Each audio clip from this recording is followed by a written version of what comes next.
ठाणे महानगरपालिकेच्या वतीने आयोजित करण्यात येणाऱ्या संगीतभूषण पंडित राम मराठे स्मृती संगीत महोत्सवात पहिल्याच दिवशी पंडित विश्वनाथ कान्हेरे यांना राज्यस्तरीय पुरस्काराने तर वेदश्री खाडीलकर ओक यांना युवा पुरस्काराने गौरवण्यात आलं। आमदार संजय केळकर आणि आमदार निरंजन डावखरे यांच्या हस्ते आणि ज्येष्ठ गायक पंडित अजय पोहनकर यांच्या उपस्थितीत या पुरस्कारांचं वितरण करण्यात आलं। पंडित राम मराठे या माझ्या गुरुजींच्या नावाने मिळालेल्या पुरस्काराचा क्षण हा माझ्यासाठी अत्यंत मोलाचा क्षण आहे, तो मी कायम जपून ठेवीन अशा भावना पंडित विश्वनाथ कान्हेरे यांनी सत्काराला उत्तर देताना व्यक्त केल्या। तर कलाकार हा गुरूंच्या आशीर्वादावर कलेला आकार देत असतो आणि आपल्या कलेनं रसिकांना भरभरून आनंद देत असतो। आपण ठाणेकर असून आजचा हा सन्मान घरचा असल्याने अधिक आनंद होत असल्याचे उद्गार युवा पुरस्कार प्राप्त गायिका वेदश्री खाडीलकर ओक यांनी काढले। काही शहर ही माणसे मोठी करतात तर काही माणसं शहर मोठं करतात। पंडित राम मराठे यांनी आपल्या संगीताने ठाणे शहराला नावलौकिक मिळवून दिला। त्यांच्या नावाने गेली 28 वर्ष सुरू असलेला हा संगीत महोत्सव म्हणजे ठाणेकर रसिकांनी संगीत विश्वाला दिलेली दाद आहे असं प्रतिपादन आमदार संजय केळकर यांनी यावेळी केलं। तसंच पुरस्कार प्राप्त दोन्ही कलावंतांनाही त्यांनी शुभेच्छा दिल्या। ठाणे महापालिका आयोजित संगीत भूषण पंडित राम मराठे संगीत महोत्सवाचा शुभारंभ काल डॉ. काशीनाथ घाणेकर नाट्यगृहात दीपप्रज्वलन आणि नटराज पूजनाने करण्यात आला। पुरस्कार वितरण सोहळ्यास रंगमंचावर आमदार संजय केळकर, निरंजन डावखरे, पंडित अजय पोहनकर, पंडित राम मराठे यांचे चिरंजीव मुकुंद मराठे, अतिरिक्त आयुक्त संदीप माळवी, प्रशांत रोडे, उपायुक्त उमेश बिरारी, उपायुक्त पद्मश्री बैनाडे, समिती सदस्य विवेक सोनार, रवी नवले आदीही उपस्थित होते। पंडित राम मराठे यांच्याकडून शास्त्रीय संगीत, नाट्यसंगीतातील अनेक गोष्टी आपल्याला शिकायला मिळाल्या। जोड राग कसा मांडावा हे आपण त्यांच्याकडून शिकलो। पंडित राम मराठे यांच्या ठाण्यातील नादब्रह्म बंगल्यात आपलं वास्तव्य होतं। त्यांच्या नावाने ठाणे महानगरपालिकेने सुरू केलेला हा महोत्सव अत्यंत मानाचा असून या महोत्सवात आपली कला सादर करणाऱ्या दिग्गज कलावंतांनी आणि रसिकांनी या महोत्सवाला एका वेगळ्या उंचीवर नेऊन ठेवले। या महोत्सवात आपण देखील अनेक कलावंतांना हार्मोनियमची साथ संगीत केली असल्याने या रंगमंचावर हा पुरस्कार स्वीकारताना मनस्वी आनंद होत असल्याचं पंडित विश्वनाथ कान्हेरे यांनी नमूद केलं। तर वेदश्री खाडीलकर ओक यांनी आजवरच्या त्यांच्या प्रवासात साथ देणाऱ्यांचा उल्लेख करत ठाणे महानगरपालिकेने पुरस्कारासाठी कलेची निस्सीम सेवा करणाऱ्या कलाकारांची निवड त्यांच्या कर्तृत्वावर केल्याबद्दल महापालिकेचे आभार मानले। राज्यस्तरीय पुरस्काराचं स्वरूप 51,000 रुपये आणि सन्मानचिन्ह असं आहे, तर युवा पुरस्काराचं स्वरूप 25,000 रुपये आणि सन्मानचिन्ह असं आहे।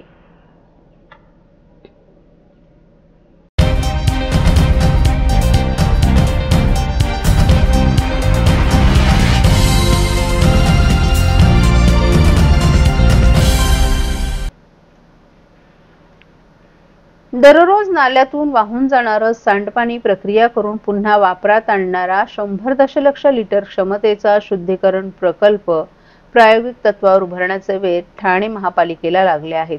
किमान 500 कोटी रुपयांचा हा प्रकल्प असल्याने केंद्र सरकार किंवा आंतरराष्ट्रीय वित्त संस्थांकडून अर्थसहाय्य मिळवण्यासाठी आंतरराष्ट्रीय वित्त महामंडळासोबत ठाणे महापालिका आयुक्त सौरभ राम यांची प्राथमिक चर्चा झाली आहे। पालिकेने सादर केलेल्या प्रस्तावाचा सविस्तर अभ्यास करून अर्थसहाय्याचे विविध पर्याय ही वित्त संस्था सुचवणार आहे। राज्यातील स्थानिक स्वराज्य संस्थांना विविध प्रकल्पांसाठी अनुदान, तफावत निधी आणि कर्ज या प्रकारचे अर्थसहाय्य मिळवून देण्यासंदर्भात केंद्र सरकारच्या मान्यतेनुसार आंतरराष्ट्रीय वित्त महामंडळ आणि राज्य सरकार यांच्यात करार झालाय।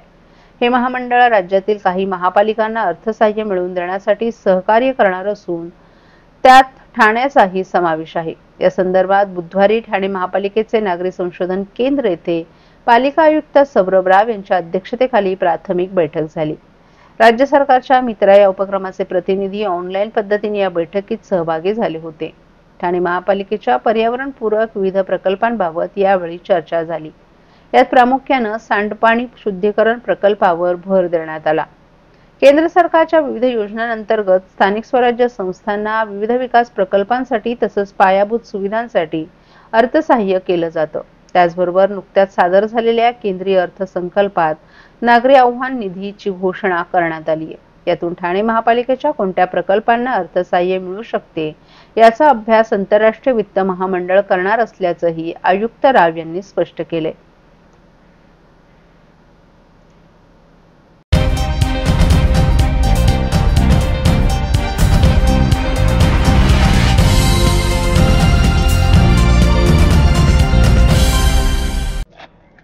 उत्पन्न दाखल्यामध्ये दिलेली माहिती खोटी असल्याचं आढळून आल्यास तलाठीऐवजी संबंधित अर्जदारावर कारवाई करण्यात यावी या मागणीसाठी ठाणे जिल्ह्यातील तलाठी संघटनेनं उत्पन्न दाखला देण्याचं काम बंद केले. या आंदोलनावर अद्याप तोडगा निघाला नसल्यामुळे गेल्या 20 दिवसांपासून नागरिकांचे मात्र हाल होत आहेत. या दाखल्याअभावी शासकीय योजनेतील घर, कर्ज प्रकरणं तसंच शिष्यवृत्ती अशी कामं रखडल्यानं नागरिक हवालदिल झालेत. ठाणे, कल्याण, मुरबाड, उल्हासनगर, अंबरनाथ, भिवंडी आणि शहापूर असे एकूण 7 तालुके ठाणे जिल्ह्यात येत आहेत. प्रत्येक तालुक्यात दररोज 50 ते 60 उत्पन्न दाखल्यांसाठी अर्ज येतात. अर्ज करण्यासाठी येणाऱ्या नागरिकांना आवश्यक दाखले वेळेत मिळत नसल्यानं त्यांची महत्त्वाची कामं खोळंबली आहेत. शासनाच्या विविध योजना, शैक्षणिक प्रवेश तसंच शिष्यवृत्ती मिळवण्यासाठी उत्पन्न दाखल्यांची गरज असते. मात्र तलाठ्यांच्या कामबंद निर्णयामुळे नागरिकांना मोठ्या अडचणींचा सामना करावा लागतोय. तलाठींच्या अहवालानुसार दाखला देण्यात येत असल्याचा उल्लेख उत्पन्नाच्या दाखल्यावर केला जातो. यामुळे या दाखल्यात खोटी माहिती आढळल्यास तलाठींवर कारवाई होते. या कारवाईच्या भीतीमुळे तलाठींनी उत्पन्न दाखल्यासाठी आवश्यक असलेल्या कागदपत्रांच्या तपासणीचं काम 23 जानेवारीपासून बंद केले. त्यामुळे नागरिकांना कार्यालयात खेटे घालूनही दाखले मिळत नसल्याचंही चित्र आहे. स्पर्धा परीक्षांसाठी मार्च महिना अखेरपर्यंत अर्जासोबत उत्पन्नाचा दाखला जोडावे लागत आहेत. या दाखल्यांसाठी तहसील कार्यालयात अर्ज केल्यानंतर 15 दिवसांनी दाखला देण्यात येतो. परंतु उत्पन्न दाखला मिळत नसल्यामुळे परीक्षेसाठी अर्ज भरायचा कसा असा प्रश्न उपस्थित करत विद्यार्थ्यांमधून संताप व्यक्त होतोय.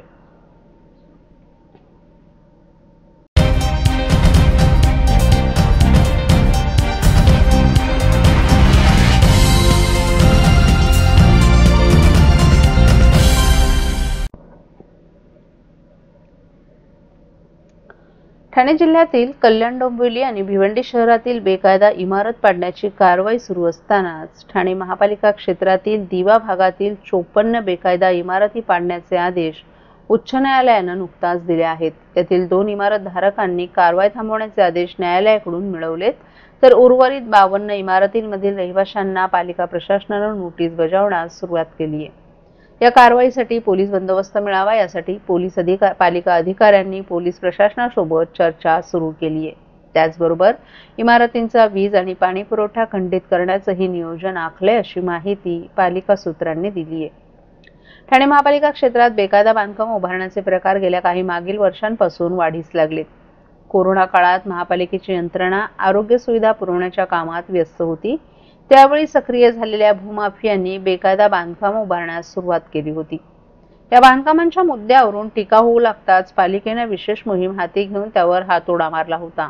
त्यानंतर भूमाफियांनी बांधकामं उभारण्याची कामं थांबवली होती. दरम्यान 2 वर्षांपूर्वी कारवाई थंडावताच भूमाफिया पुन्हा सक्रिय झाले. ठाणे, घोडबंदर, कळवा, मुंब्रा आणि दिवा अशा सर्वच भागात बेकायदा इमारती उभारण्यात येत होत्या. त्यावरून पालिकेवर टीका होऊ लागली होती. या बांधकामांचा मुद्दा विधानसभा अधिवेशनातही उपस्थित झाला होता. यानंतर पालिकेनं बेकायदा इमारतींची यादी तयार करत पोलीस बंदोबस्तात तोडक कारवाई करण्याची सुरुवात केली. ही कारवाई थांबल्यानंतर आता पुन्हा बेकायदा बांधकामं सुरू झाल्याचं समोर आलं होतं. असं असतानाच दिवा परिसरातील 54 बेकायदा इमारती पाडण्याचे आदेश उच्च न्यायालयानं नुकताच दिले आहेत. यातील 2 इमारतधारकांनी कारवाई थांबवण्याचे आदेश न्यायालयाकडून मिळवलेत अशी माहिती पालिका सूत्रांनी दिली आहे. दिवा परिसरात 2017 ते 2021 या काळात उभारण्यात आलेल्या इमारतींविरोधात एका नागरिकानं उच्च न्यायालयात याचिका दाखल केली होती. या याचिकेवर नुकतीच सुनावणी पार पडली. यामध्ये 2017 ते 2021 या काळात उभारण्यात आलेल्या 54 बेकायदा इमारती पाडण्याचे आदेश न्यायालयानं पालिका प्रशासनाला दिले. यातील 2 इमारतधारकांनी कारवाई थांबवण्यासाठी न्यायालयातून आदेश मिळवला असून उर्वरित 52 इमारतींवर कारवाई केली जाणार आहे. या इमारतींमधील रहिवाशांना पालिकेनं नोटिसा बजावल्यात.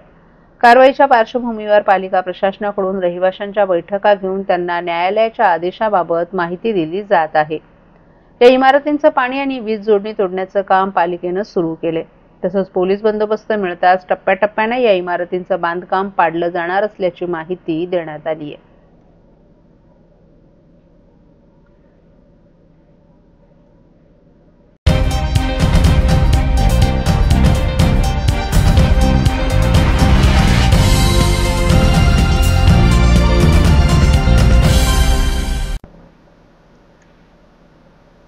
घोडबंदर भागातील पानखंडा, देवाचा पाडा, बमनाली पाड्यासह येथील आदिवासी पाड्यांमध्ये 2 वर्षांपूर्वी जलवाहिनी टाकण्याचे, पाण्याच्या टाक्या उभारण्याचं नियोजन आखण्यात आलं होतं. ठाणे महापालिकेनं उशिरा का होईना या कामाचे कार्यादेश दिले. त्यानुसार या कामाला सुरुवातही झाली.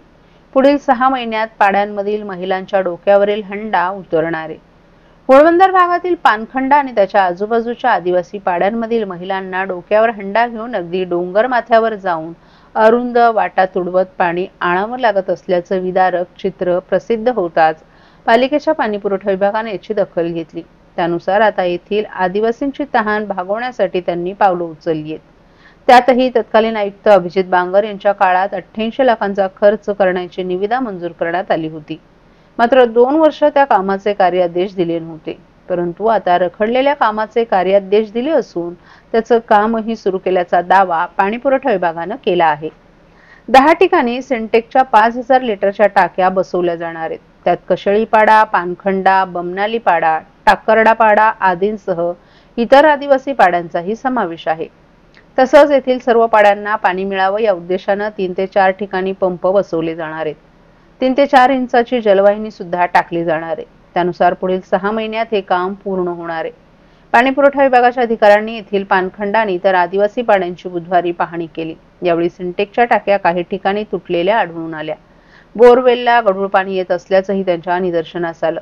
तर तुटलेल्या टाक्या बदलल्या जाणार असून इतर समस्या सोडवण्याची ग्वाही देखील त्यांनी दिली आहे.